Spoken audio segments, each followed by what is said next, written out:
Totoo ba 'to? Kailangan kurut-kurutin ko yung sarili ko na totoo ba nasa sinehan na tayo? Nagsimula siyang bulong sa hangin, wild idea. Kasi nung ika-10 taon na gumagawa po kami ng KMJS Halloween Special Gabi ng Lagim, parang nabanggit lang na paano kaya kung gawin natin itong pelikula balang araw? Kasi nga naka-10 taon na kami. Sa salitang Gen Z, minanifest namin o nagkatotoo. So, heto po tayo ngayon.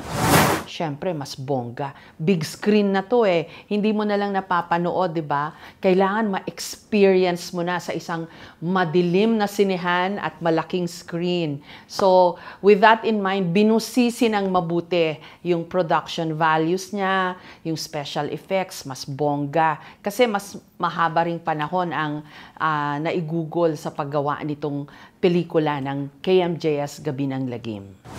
Nag-call out for story ideas. Sinabi na, meron ho ba kayong mga nakakatakot na kwento na gusto nyong i-share sa amin? Baka yan gagawin naming pelikula.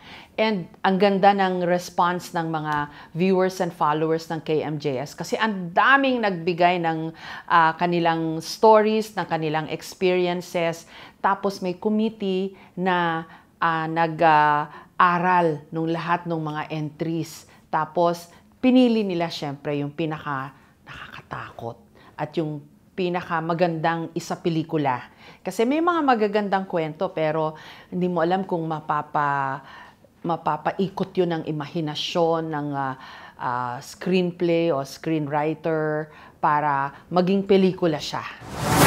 Pag-promote. Kasi, totoo ba to? Kailangan kurut-kurutin ko yung sarili ko na totoo ba nasa sinehan na tayo? Parang napakalaking lundag nito. It's such a big leap for all of us. Next level talaga. Kasi, iba eh. Siyempre, mas malaki budget. Mas maraming taong involved. Pero, with the same integrity of the stories na gagawin, yung mga isa sa pelikula. Kasi hango sa totoong buhay, hindi lang ito produkto ng imahinasyon or katang-isip lang or fiction. Totoong nangyari ho itong mga experiences na isa sa pelikula sa KMJS, Gabi ng Lagim the movie. So, kaya lalong nakakatakot kasi hindi lang po namin hangad na manakot, kundi hangad naming i-portray rin in as real a manner as possible itong mga kwento na i-share sa amin ng aming viewers and followers. So, yun. Tsaka sa totoo lang, mas nakakatakot yung mga nangyayari sa totoong buhay, di ba? Ayun. Lalo na sa Pilipinas, ang dami nakakatakot.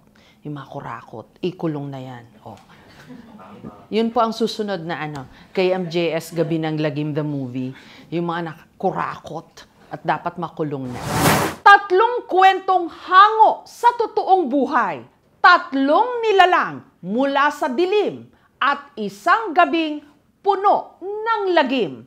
Ang mga makapanindig balahibong kwento ng Gabi ng Lagim ngayon sa unang pagkakataon. Masasaksihan nyo na sa big screen.